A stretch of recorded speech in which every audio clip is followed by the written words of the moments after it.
And my guiltiest pleasure is...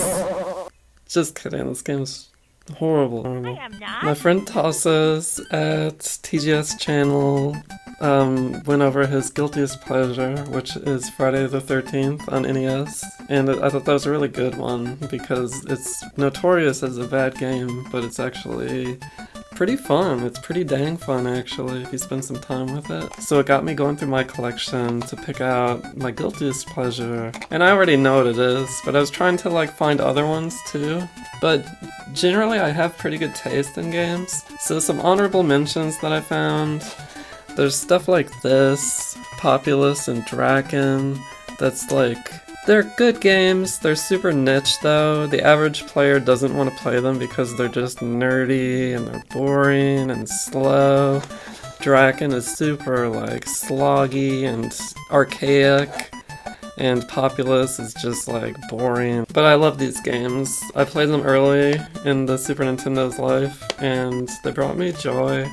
And I still like them for their atmosphere and ambiance and music and graphics and concepts. I just think that these are good ones to me, even though they're not good to most people. A similar story is Ys 3 for Sega Genesis. This is like the black sheep of the Ys series.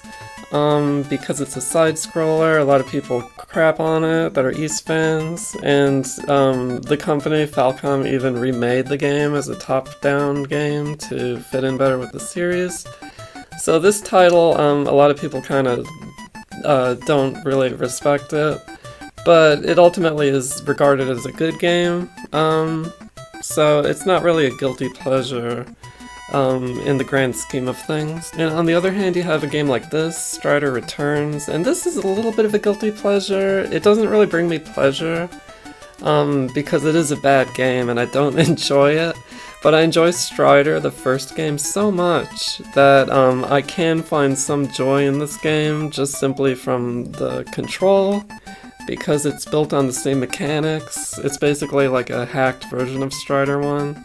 So it plays like Strider 1, so I can find some enjoyment in it. I just can't call it a guilty pleasure because it's not a pleasurable game to me. I'll shit on it with everyone else. So my ultimate guilty pleasure... Can you see it? Can you see it? Do you know what it is? It's regarded as a shit game by everyone. As far as back in the day, this was regarded as a shit game. It's Super Pitfall. I love this game.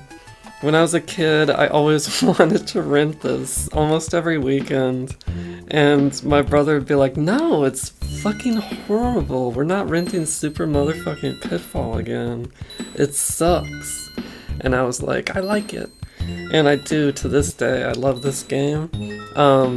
Partly because the glitchiness and the wonkiness and the problems of the game make it like unique.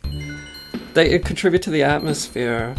They make it like a weird, fun adventure. like it's just weird and full of surprises, and it's just funkiness. Its overall funkiness just add to it. These bricks are from Super Mario.